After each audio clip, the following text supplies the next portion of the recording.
of the islands out here, your eyes get open to the numerous levels of experiences that there are out here in the islands. And the whales are amazing, and a lot of the tours are focused on whales. But past the whales, there's a huge ecosystem out there that supports animals like the whales, and there's so many different species that are involved in the ecosystem out here that are really every bit as amazing. And taking the time to expose people to some of those is one of the things we like doing the most too. Now, do you offer customer pickups from other locations such as outer islands like Lummi Island or Anacortes or Bellingham? Yeah, we pick a lot of people up from all three of those locations: Anacortes, Bellingham, Lummi Island, and really we've been picking more and more people up from throughout different locations in the San Juan Islands as well. Lopez Island, Shaw Island, and any of the smaller, less developed islands, also San Juan Island. But there's not a lot of small chartering that goes on out here. There's a lot of big boat chartering, and I think our services are unique and for groups and couples that want to really get out there and experience and have a really personal and interactive experience on the water. We go anywhere and everywhere that they are to get them out here. And Orcas Island is certainly a great spot to be in order to jump off into the wilderness of the San Juans. But it's not a long drive for us to go to any of those locations and grab you and go. So if you don't have the time to make it out to Orcas, we're willing to come to you. So let's talk about your water taxi services. Are you normally picking up people and just dropping them off, or you combine your water taxi services with your whale watching and fishing trips? Yeah, exactly. The pickups that we do kind of integrates one of our more standard tours or one of our custom tours with the water taxi. We go up and pick people up. Sometimes we bring them to our home port. Sometimes we just bring the primary vessel to them if it's a larger group and pick them up and go. But we have couple boats, some smaller, quicker boats, and then some bigger, high-speed, yet more big water boats. So when we're heading way out into the strait, we like to have our 32-foot cat to head out.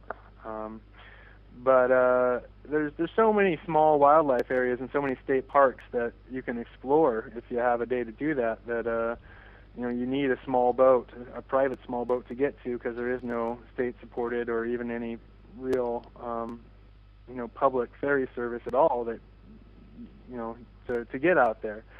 So we run people to and from places like Susha Island, which is a real popular island state park, and any of the other marine island state parks in the area, and they're just really innumerable. There's probably 20 plus locations that are islands, or at least large components of the islands are publicly owned and accessible, and there's amazing beaches and amazing wildlife on each one, and each one has its own kind of unique character. And there's sections of these islands that I haven't explored, and I've been out here for 15 years doing the boating thing, so it's really there's no end to the numbers of adventures and different experiences you can have out here in the islands. And we're happy to talk to anybody about any of those specific locations and tell them everything we know and facilitate the exact adventure that an individual group would like to have.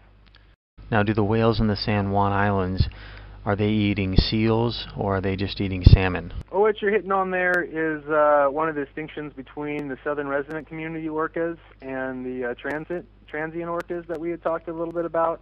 The southern resident orcas, pretty much the only thing they eat is those wild salmon, and they like the wild ones a lot more than they like the farmed or the raised salmon in the hatcheries.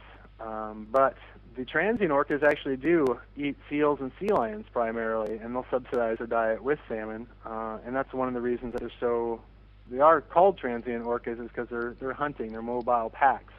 So they move in small hunting groups, and they have to keep moving so they can keep all those larger animals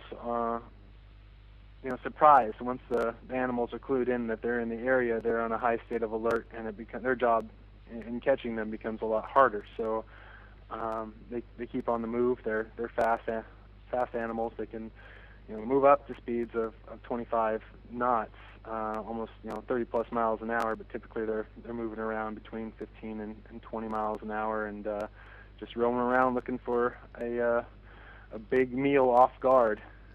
What do you do if you have a trip scheduled and it ends up raining or being too windy? We're well equipped to handle the rain, and we're a 12-month business, so most of the business happens in a 4-month period of time. But we have a cabin and multiple forms of heaters. Both use the engine heat to heat the cabin. We have a diesel heater when that's not adequate that we turn on in addition to that. So it's nice and comfortable inside the large cabin of our boat, and we keep you warm. We can serve coffee and that kind of stuff, but no, we don't cancel because of rain. The one thing that we do cancel for at times is high winds, because it kicks up the water, and it can go from being glassy smooth out there to some 2 to 4 foot wind waves, which make the ride fairly uncomfortable, and for a lot of folks that's not something that they want to do. So Right. For a truly adventurous fishing group, we'll still head out and preface the trip with this is going to be a wild and bumpy ride. And for older group who are out whale watching, we're probably not going to have a real great day on the water with 4-foot wind waves. So